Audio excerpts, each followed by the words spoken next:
NPS क्या है? Tier 1, tier 2 क्या है? राज्य सरकार आपका पैसा कौन सी स्कीम में लगाता है? एनएसडीएल की वेबसाइट पर हम कंट्रीब्यूशन कैसे चेक करें? कर्मचारी इसका विरोध क्यों करते हैं? टैक्स में कितनी छूट मिलेगी? एनपीएस और ओपीएस क्या होता है? आओ जानते हैं एनपीएस की संपूर्ण जानकारी इस वीडियो के माध्यम से, वो भी बिल्कुल सरल और आसान भाषा में। नमस्कार दोस्तों, मैं गिरीश चौरसिया आपका स्वागत करता हूं मेरे यूट्यूब चैनल पर।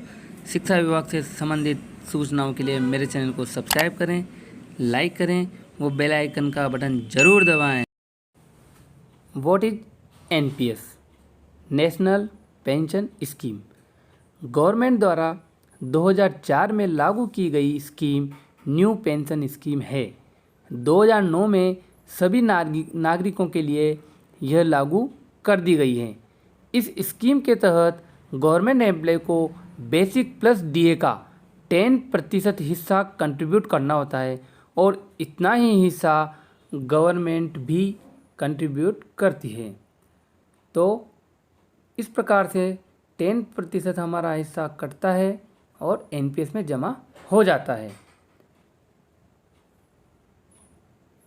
सन 2016 में इसका विरोध हुआ।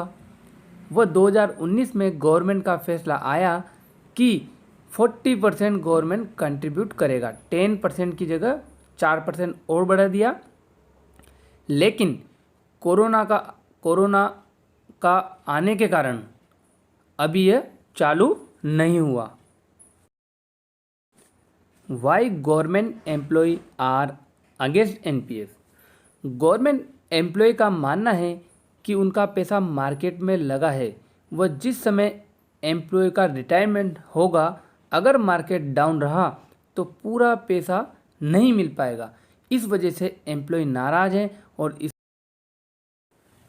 अब प्रश्न आता है, एनपीएस की सरकार को क्यों ज़रूरत पड़ी?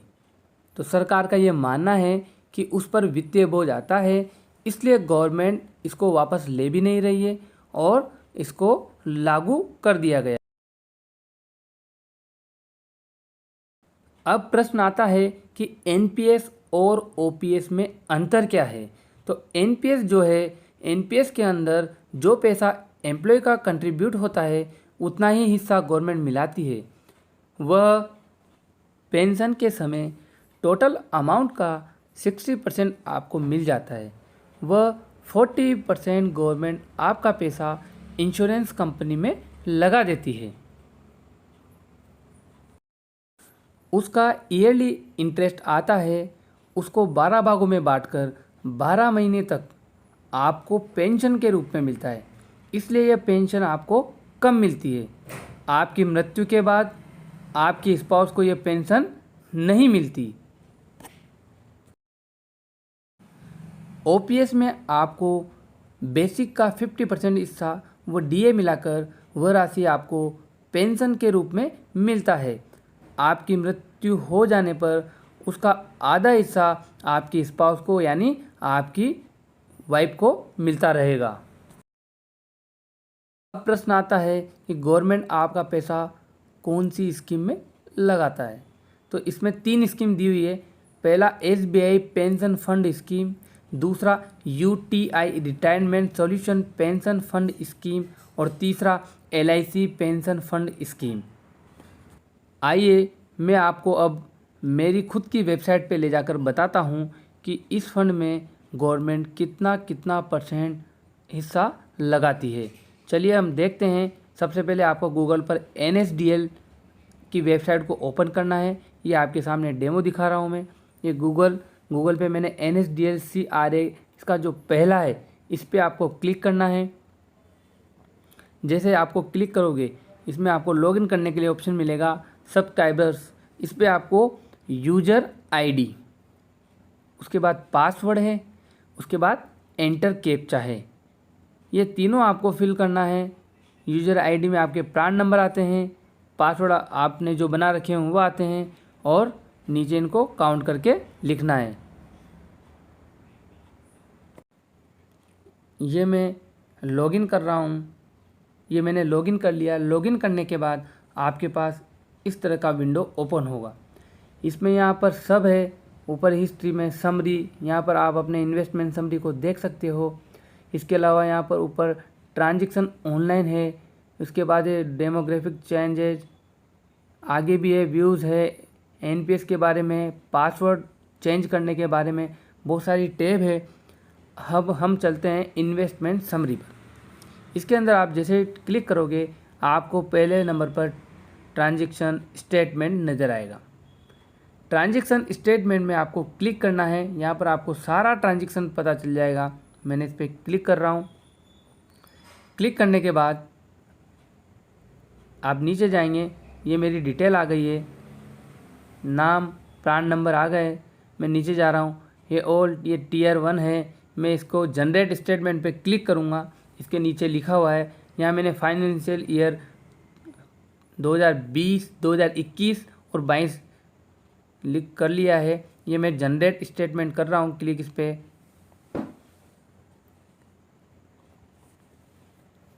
ये चल रहा है धीरे धीरे वेबसाइट। अब इसके बाद जैसे ही ये साइट ओपन होती है आपके सामने आपकी पूरी प्रोफाइल खुल के आएगी। ये ऐसी प्रोफाइल आपके सामने खुलकर आएगी।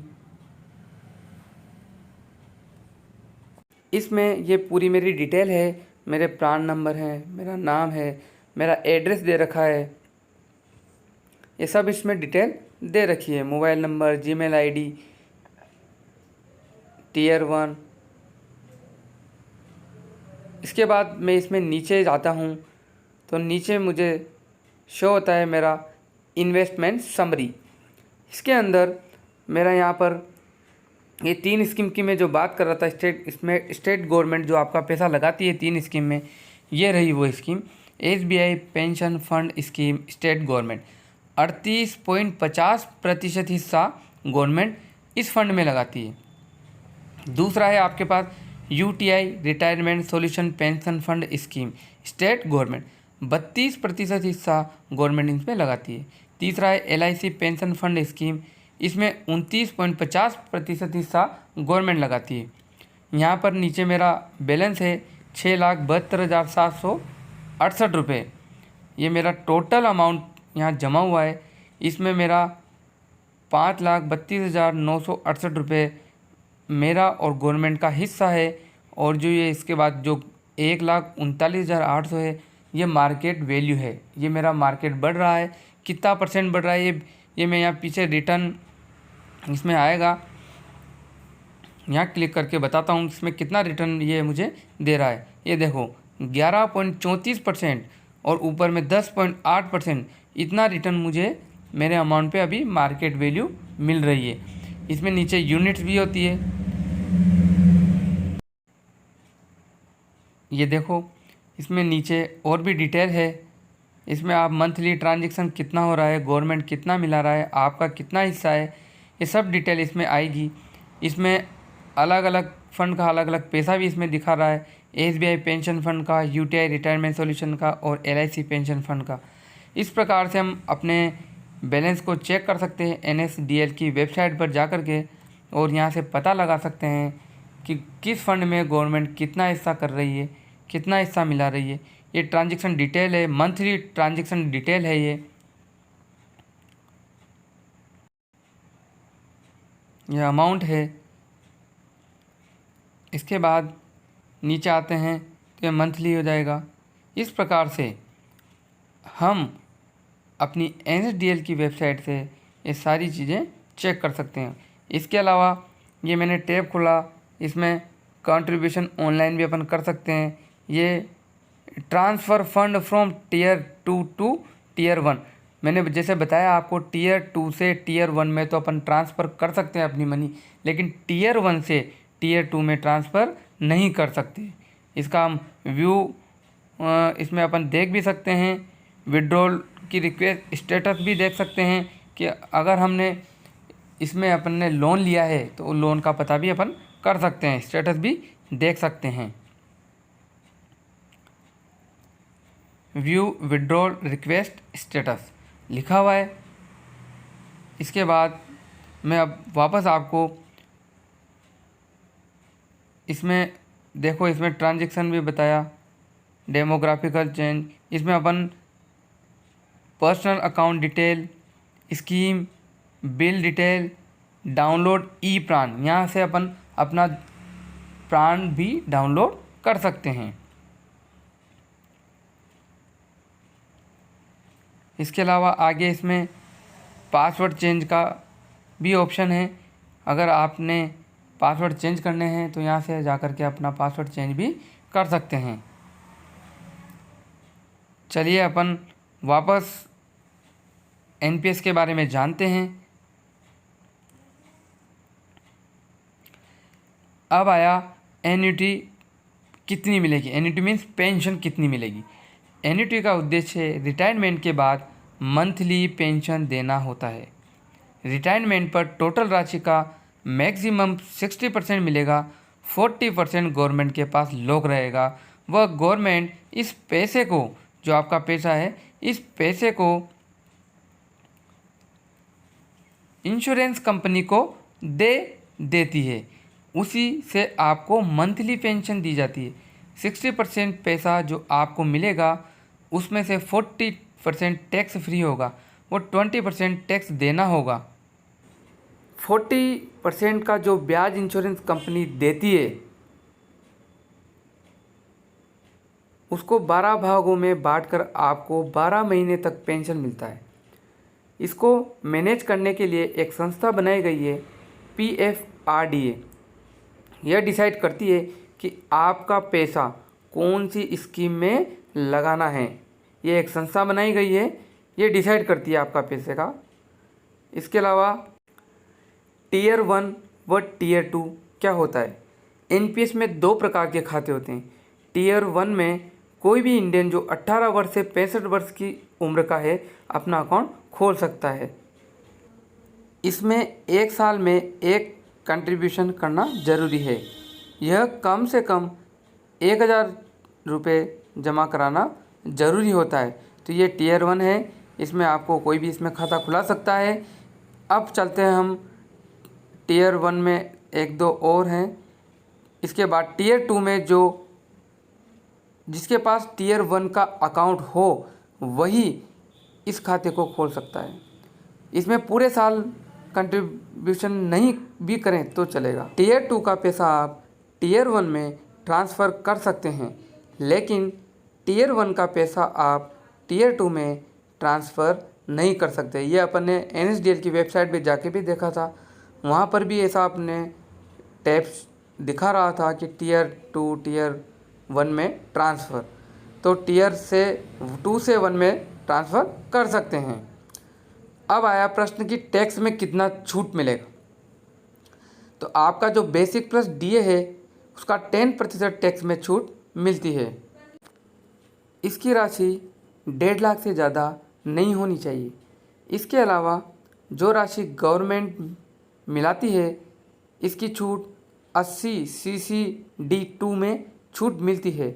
ये 1.5 लाख के अलावा ये होता है। इसके अलावा आपके पास टीयर 1 में 50,000 की अतिरिक्त छूट भी ले सकते हैं, वो 80 CCD 1B में मिलती है। 1.5 लाख के अलावा यह 80C का पार्ट नहीं है। टीयर 2 में नो टैक्स बेनिफिट, टीयर 2 में कोई टैक्स का कोई बेनिफिट आपको नहीं मिलेगा। अब आता है कि एनपीएस से हम हमारा पैसा विड्रॉल कैसे करें। टीयर 1 में 10 वर्ष तक आप अपना पैसा विड्रॉल नहीं कर सकते। पूरी सर्विस में केवल 3 बार ही आप विड्रॉल कर सकते हैं, वो भी आपकी जमा राशि का 25% भाग ही आप विड्रॉल कर सकते हैं। इसमें गवर्नमेंट की राशि शामिल नहीं है। आपका पैसा ही आप उसका 25% ही निकाल सकते हैं।